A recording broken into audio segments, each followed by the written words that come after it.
Hey there, podcast listeners. This is Isaac with the Real Christian Manliness podcast. I just want to let everybody know, like we said in one of our last episodes, that we're going to start a discipleship program on the podcast. It'll be a 14-week, maybe 15-week podcast series on discipleship. And we're going to do that by going through a curriculum through Striving Together publication called Continue. And so what I'd like for all you to do right now is go over to strivingtogether.com and look for the Continue Discipleship curriculum and order it so that you can have it when we start the podcast. It'll be a pretty substantial workbook with fill in the blanks and different projects and different assignments for you to do every week. And if you follow along, you'll be able to get a lot through this discipleship program. So go over to strivingtogether.com and get the Continue curriculum. And for listening to the podcast, they've given us a 10% off coupon code. So when you check out at strivingtogether.com, you'll put Continue 10 in the coupon code, Continue 10, and you'll get 10% off that workbook. So I believe we're going to start the first Monday in October. So go ahead and get that ordered, and you'll have plenty of time to get that in. So whenever we start, you'll be raring and ready to go to work in that workbook.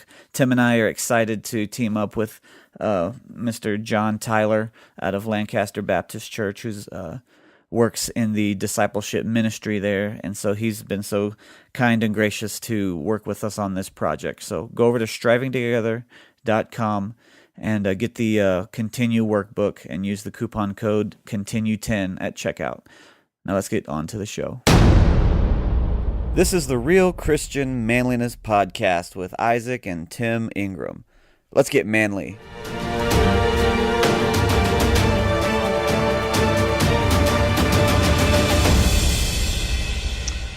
Welcome again to another episode of the Real Christian Manliness podcast with I'm Tim Ingram, and in Montana we have Isaac Ingram. How you doing, Isaac? Hola, how are you doing? Hola, how you doing? I asked you how you're doing and you didn't say anything. You're not going to answer me? As in Spanish, you didn't understand what I was saying. No, you just said hi back. You didn't answer my question. I'm doing well. I'm tired, but I'm doing well. Yeah, he's working overnights now, so he's a graveyarder. Anyway, so today on the podcast we have a special guest. Well, I don't know if he's special to anyone else, but he's special to us. He's a guest. He's our uncle. He's a guest to everyone else, but he's a special guest to me and Isaac. Our uncle, Rich Ullo. How are you doing today, Uncle Rich? Hey, how are you? Great. We have the honor of having a first in-person live interview today with our Uncle Rich. He did the same thing that I did. You asked him how he was doing, and all he said was, "Hey, how are you?" He didn't answer how he was doing.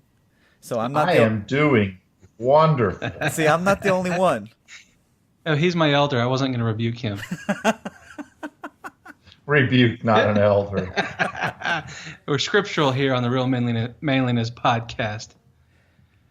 Well, anyway, we're going to, since most of you might not know our uncle, first things we'll ask you is if you could give us a small testimony about yourself, about your life. I know you have an interesting story about growing up that I don't even know all the details of, that you might share a little bit of. Just give a little bit of your testimony and how you came to salvation and how you ended up being a pastor in Alabama.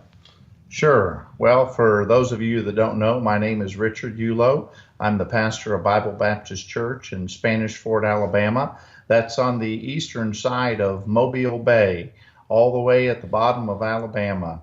I've been pastoring there since January of 2009 and have just loved the area. It's a beautiful place to live, but more than that, we love the people that we work with in southern Alabama. I was not raised in a Christian home per se. I was raised Catholic upbringing. I'm Italian, didn't have any other choice just because by tradition we were Catholic. I was born in California and as a young person moved to New York State and later on ended up in the Methodist Church. And through some difficulties in life and family difficulties, I ended up at a children's home in Sheffield, Pennsylvania, where I stayed for most of my junior high years and some of my senior high years and ended up graduating after being moved to the Hemlock Home for Boys in Cameron County, Pennsylvania. Still wasn't saved. I'd never even heard the word saved until I went to college at the University of Pittsburgh. And I was led to the Lord by a man there. Actually, believe it or not, he was a rock and roll band manager from a very well-known group that had a one-hit wonder. Many people on this show would probably have heard it before. It's called Wild Cherry, and their one-hit wonder song was Play That Funky Music, White Boy. And the man that was the band manager for that was the man that actually led me to Christ after he got saved. Wow.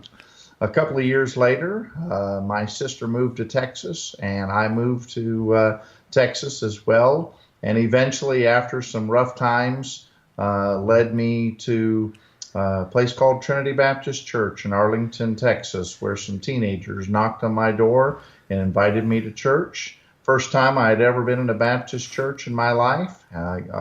Preaching was amazing. I got baptized that day and jumped in with both feet. And a couple of years later, ended up getting married and moving off to Bible college. And from there, led me into the full-time ministry. And that's how I ended up at Bible Baptist Church in Spanish Fort, Alabama. That song's going to have new meaning for me from now on. Now it's a great hymn of the faith. That's a stretch, but we'll go with that. Yeah, a little bit of a stretch there. That's a great story. Wow. I always enjoy hearing people that have different backgrounds than I did. I know Isaac and I grew up in a Christian family and had a lot of benefits of that. And it's always encouraging to see people that didn't have the same thing that end up in the right place. Yeah. Through the working of God in their lives. So I really enjoy listening to that story. One of the interesting things that our uncle, one of the ministries that he is involved in, he's a part of the Patriot Guard Riders. And if anybody doesn't know what that is, could you give us a little explanation of what that is? Sure. The Patriot Guard Riders is a group of motorcycle riders. It is not a motorcycle gang or a motorcycle club, but it is a group of motorcycle riders who formed to give honor to veterans at their funerals. The history behind it was that there was a group of people who were protesting veterans after they came home, and their families had to go and bury them after serving their country. And it just was a terrible thing. So some motorcycle riders decided to form flag lines and stand for these veterans and keep the protesters at bay. That formed into a national group, and I got involved in Alabama with the Alabama group just to give some honor to some veterans. Over a period of time, I got to know some of the guys in the Patriot Guard Riders and rode with them and went to several of their funerals and have really had an opportunity to minister to them. I now have several of them that are church members, some of them have been saved, some of them have been baptized, and I have a great opportunity. I am now the Hoth coordinator and a senior ride captain for the Mobile district area. Hoth, H-O-T-H, stands for Help on the Home Front, which means we not only take care of the veterans who have passed away, but we take care of living veterans. It gets us into places like veterans' homes and veterans events where we go and stand flag line and participate in public events to honor veterans, which really opens the door to minister to a lot of people. So you're a pastor that was led to the Lord by a band manager that's in a motorcycle club. You've got it about right. That sounds good. I didn't say gang. I said motorcycle club. Well, actually, motorcycle club would actually not be proper either, because most of motorcycle clubs that you see the rockers on the back of their vests, you'll see MC, which is a motorcycle club. We don't have a rocker patch on the back of our vests. We are actually a nonprofit organization of motorcycle riders. So we're not a motorcycle gang or a motorcycle club in that sense. Yeah, and I've heard people talk about how on the cuts that you wear, that if you have certain number of rockers or something, that you can get into fights and things about that if you're in the wrong place. So it's good that you know more about that than I do. Well, there are certain rules when you're around bikers, and most of them really are just a matter of honor and pride. And they establish certain clubs, and certain groups ride certain ways and ride with certain people, and you have to give them that respect and honor in order to be able to be around them. And it's a code of conduct, really. It really is a code of honor between motorcycle riders, some things that they recognize. So how many riders are involved nationwide with the Patriot Guard? I can't tell you specifically how many there are nationwide. I do know in the Mobile district we have about 300 riders just in the Mobile district. Oh, wow. That ride on a regular basis, and we'll have anywhere from 5 to 10 to 50 motorcycles that will go to a funeral. Depending on the circumstances and who's available. It's a 100% volunteer organization, and it's just a great way for people to get together. So nobody is expected to be there or not be there at any certain time. We just hope to have as many people as we can to stand and honor our veterans in our country. That's pretty great. Whenever I think of motorcycle riders in general, you think of tough, manly males or manly men. So I would imagine if you were just a pansy of some sort, you might not have been accepted as well in there with them. So you're saying because I'm 6'4" and 260 pounds, I'm an easy fit, huh? Not necessarily that. I'm just saying that if you weren't a real man, that it would have been harder for you to get in there, probably. Correct? I don't know that. I think the fact that you're willing to go in and treat them with respect and honor, and not immediately judge them in any certain way, but just be willing to love them and accept them where they are, that opens the door for you to be able to minister to them. If I went in there and began to talk about things about the way they live their lives and their tattoos and their piercings and their leather vests and motorcycles and things like that, if I went in there and began to judge them, I would never have an open door to minister to them. Yep. So do you have any type of do they have any type of like chaplains or anything like that, or is it just strictly just showing up and helping with these funerals and helping out veterans and things like that?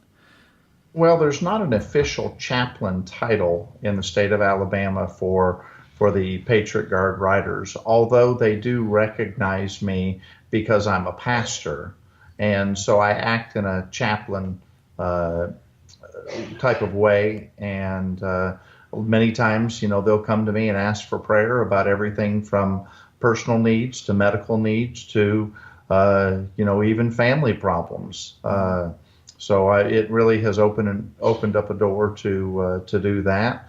So that's like I said, it's really a neat opportunity. And as a result, we've seen several folks saved and baptized as a result of it, and some even joining the church. That's pretty great. It's interesting because whenever I was in boot camp, it was myself and another guy where we applied for and got selected as, I guess, what they call us, prayer leaders. There was 2 Catholic prayer leaders and 2 quote unquote Protestant prayer leaders, and just by having that role and that job, I had a lot of people in the short time I was in boot camp come up to me and say, "Hey, can you pray about this? Can you, help me with this and that?" And it's just being in that, unofficial position, opens up the door for a lot of people to come to you, and it gives you an opportunity to share the gospel, or just even be an encouragement to someone.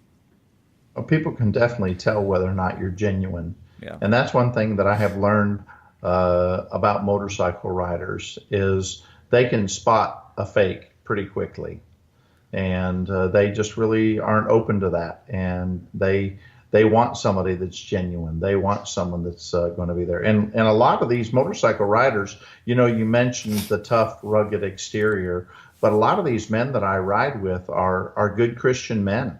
Many of these men have church homes of their own, and they lead others to Christ. And they're, even before I was ever in the Patriot Guard. And so that's the beauty of the ministry there, is that not only are you seeing some of these other guys, but there's some other Christian men that are in support of that group as well. Do you have any specific stories that stick out in your mind from being a part of the Patriot Guard, or people you may have witnessed to or led to the Lord? Well, just recently, I had a man that I led to the Lord just a couple of weeks ago, and probably 6 months ago, he came to me and said, Brother Ullo, I see you pray, and I appreciate the fact that you come and that you pray, but I really don't feel anything. I don't get anything out of the prayers when people pray and such. And I just don't understand it. And he began to have some struggles in his life, and he came to me a couple of months ago and said, "Hey, I'm having some struggles in this particular area. Can you just sit down and talk to me? I respect your opinion and would just like to ask you a couple of questions." So I went and had lunch with him and sat down and talked with him. And the first thing he said out of his mouth when we were at lunch, he said, "Now listen, Brother Ullo, I don't want you to preach to me while we're here. I just need to ask some questions, and I just need some help." And I said, "Okay." And we sat and talked, and I was able to help him out with a few things and give him some counsel. And then at the end of the time, I said, "Okay, I listened to you. Now it's your turn to listen to me for a little bit." And so I got to talk to him a little bit. Did not get to lead him to the Lord that day, but I just opened up the door. About a month later after that, we were at another event, and he said, "Hey, I'd like to sit down and talk with you a little bit." At that time, I was able to actually give him a little bit more of the gospel and talk to him. And then just a couple of weeks ago, he showed up at church on a Sunday morning and sat with a couple of the other motorcycle riders that he knew, and was comfortable in the service. Matter of fact, he came in the service with a pair of slacks, a white shirt, a tie, and his motorcycle vest on over top of it. And I was so proud to see him there that day. And he walked out that morning and he said, "I'm beginning to get it a little bit." And I said, "Well, that's great." The next week he showed up again and he said, "I'm getting closer." Well, 2 weeks ago, he called me and he said, "Brother Ullo, I'm ready to get saved. I want to accept Jesus." Awesome. And I said, "Praise the Lord." So he came and we sat in my office and we talked for about an hour. And I didn't want to just go through the plan of salvation and lead him to Christ, but I wanted to sit down with him and make sure he had an understanding of the gospel and what salvation meant. And he did, and he got saved, and I was so glad for it. And in just a couple of weeks, he's going to get baptized. As a matter of fact, I even saw earlier this week on Facebook that he posted among a group of motorcycle riders that he had gotten saved, and how much it meant to him. So wow. It's neat to see those kind. It's something that you have to be patient. Yeah, that's for sure. And I like the fact that you mentioned earlier about just being, real, being authentic and genuine, and people will know. People will see that, and I think that alone is probably the best way to get people's guard down, to the gospel, and to just be a real Christian, be who you are. Don't try to put on, any type of mask or anything like that. And we talked about that in our last interview. about just being real. And that's why I like to put the word real in the name of our podcast. That's great. This episode of the podcast is brought to you by Spreezabox. Spreezabox is a subscription box that gives you effortless style for about $28 a month. Each month you'll get a box that helps keep you dapper with ties, socks, sunglasses, grooming products, and other high-quality accessories, which total every month over $100 in each box. Each month you'll get 5 to 6 items that are hand-picked by a personal stylist. And if you're like me and you like to wear a suit and tie to church, this is a great way to add a splash of color to your wardrobe. Update your look and support our show by going to Spreezabox.com, and when you check out, use the coupon code Ingram10 for 10% off your subscription. That's Ingram10 when you check out at Spreezabox.com. Today's episode is made possible by Blue Apron. Blue Apron lets you cook a meal in your very own home without having to go to the grocery store. Inside each box are farm-fresh ingredients and a step-by-step instruction sheet for cooking a delicious meal in your own kitchen. You will get the exact amount of each ingredient required in the instructions so that there's no measuring and no waste when you're done. So why leave your home and go to the grocery store when the grocery store can come to you for about $9 per meal? Try out Blue Apron and help support the show by using the link in the show notes.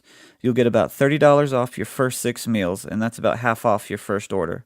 Make sure that you use the link so you can save on these delicious meals and help out the podcast. Now let's get back to our show. So, just to change the topic just a little bit before we end this out.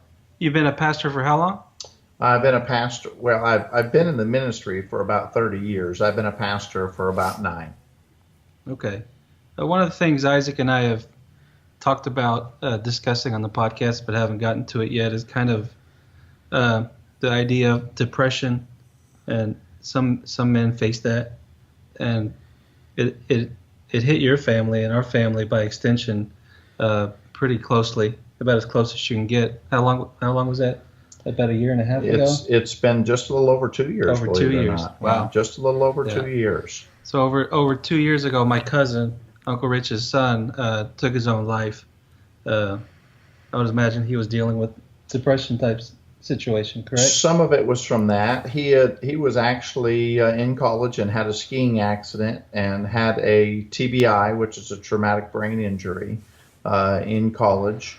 And he had dealt with some social issues and really had a hard time with some things.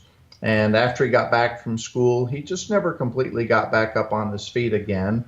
And he went through a couple of jobs, and we really didn't notice anything unusual until right about a couple of weeks before he took his life. And hindsight will teach you so much, but unfortunately, when it comes to suicide, hindsight can be a little bit too late. And so the one thing I would honestly say is if you see somebody struggling with depression issues, you have to pay attention to it. You have to be aware and cognizant of the fact that, hey, this person is struggling, and maybe you need to reach out a little bit more. And sometimes in our home, we're blind to that. We're numb to that, and it's a hard lesson to learn, but it has been a great lesson to learn. And as a matter of fact, I've actually been able to speak at a high school concerning suicide prevention awareness, and I've been able to help some other families who have dealt with the same thing in their family afterwards. And so it is a tough thing, but we from all the information we've gathered from doctors and professionals, we believe that he dealt with some things as a result of his accident. And without going into the whole story, just some sickness the last couple weeks leading up to it that maybe were some signs that now we recognize that maybe some others wouldn't recognize, and it's been a help to some other people that are dealing with depression and anxiety. It really is a real thing. A lot of times we like to equate depression and anxiety with just a spiritual problem. And that's just not true. Sometimes it can be a medically related problem.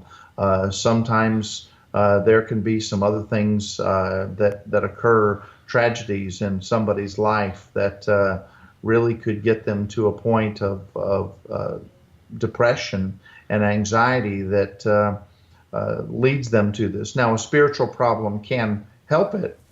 It can exasperate it. And spiritual growth can also put you in a situation where maybe you can not make that decision. But suicide and depression and anxiety are not just spiritual problems. Mm-hmm. You know, in college, we had a semester of just kind of general counseling, and part of the semester we dealt on suicide and different things like that. But one of the things that they told us that really stuck out to me was, as a pastor, as a spiritual counselor, you're not a doctor, and if there's probably going to be a point at some time where there's a medical issue there that the Bible can't help necessarily. It can make things easier, I'm sure, but at some point you have to defer to doctors and get actual medical attention and help on those situations. Oh, absolutely. With things, matter of fact, there's actually been some movies that have been put out that explain that very thing. There was a movie that came out, and I'm not going to mention the name of the movie, but that specifically dealt with football players and CTE, which is chronic traumatic encephalitis, which is a brain condition as a result of being hit in the head several times. Boxers and athletes deal with it, and it took them quite a long time before they figured out that some of those things led to some suicides or some depression and anxiety, and even acting out in ways that a person would not normally act out as a result of a medical issue. So, Uncle Rich, you mentioned that there can be some type of warning signs and, just red flags that might go up. In your research and in maybe even your experience, what type of things should we be looking for if somebody in our life we think is going through those type of depression and anxiety issues? I think when you see people's daily habits change, that's a major thing. When somebody's personal habits change, when they maybe become a loner, or maybe they don't want to talk, or they don't want to eat, or their eating habits may change, or maybe somebody who has been stable in some way, maybe a stable job or a stable marriage, and you see them acting out in ways that they typically wouldn't. Anger outbursts really can be a sign of depression and anxiety. And so there's really a lot of different things. And once again, I'm not a medical expert, nor am I a counseling expert as far as that's concerned. But I can say there are some things out there that we do need to be aware of. And if you see some changes in a person and you believe those changes to be real, then maybe open that door of discussion. And you have to be careful as well, because if you open that door of discussion, they may also go into their shell as well, because they don't want to share. Many people that are dealing with anxiety and depression are embarrassed about the fact that they're dealing with it, and they don't want that to become public, and that could cause them also to have some issues. So sometimes you really have to find a balance between personal help and just loving a person, spiritual help and giving them good spiritual advice, and medical help, professional help that is beyond our own knowledge and capabilities, even as pastors and Christian brothers. I think one of the biggest misconceptions, or kind of the catchphrase used to go around, and maybe it still does, about suicide is that it's a selfish act. And I don't think that's completely true. I think, boy, you hit the nail on the Yeah. head with that one.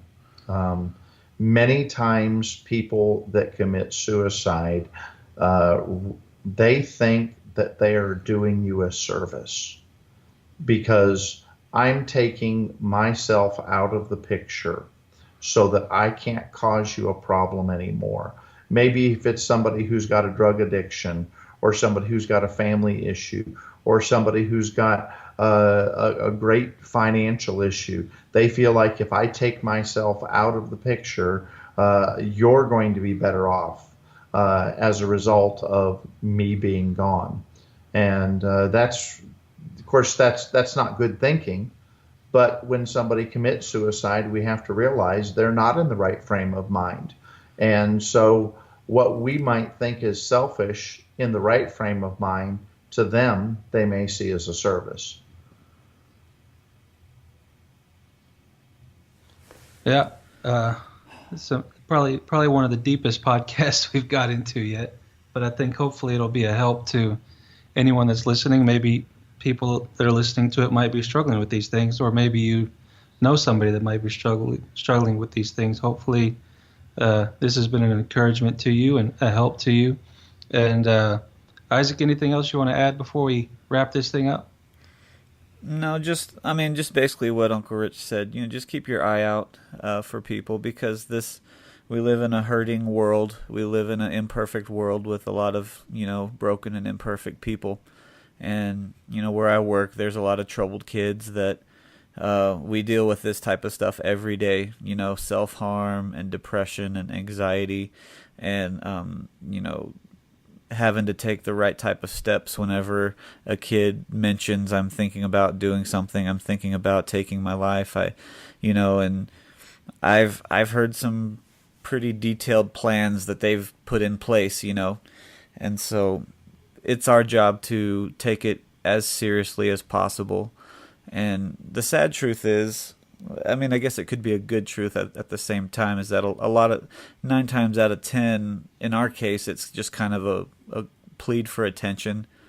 But, the time that we kind of glaze over it is going to be the time that, something happens and we're left there with a mess to clean up, figuratively and physically sometimes. So take anything serious that comes your way along these lines, and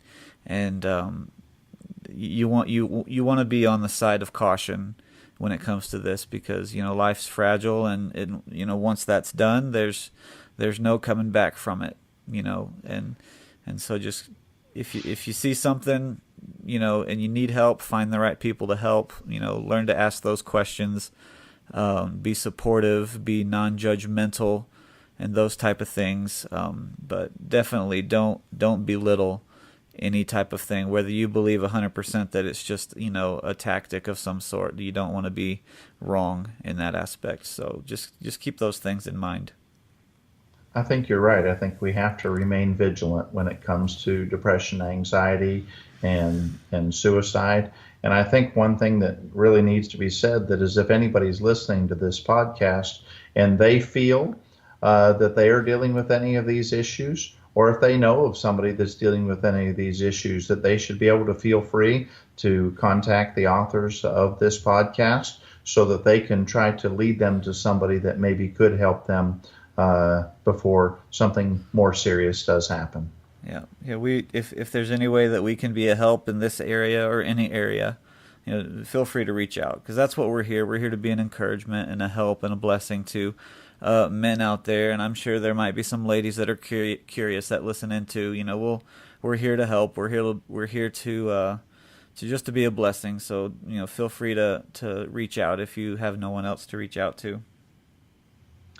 Well, Uncle Rich, thank you for the time you set aside. Thank you for even going into some personal things that I'm sure weren't exactly easy for you to go through, but hopefully it'll be a help to anybody that's listening, or to help to anybody that knows somebody that's struggling with that.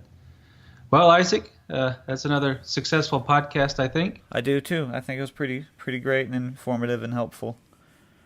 So stay tuned to all your podcasting sites like iTunes and Stitcher where we release these, and we'll see you on the next show.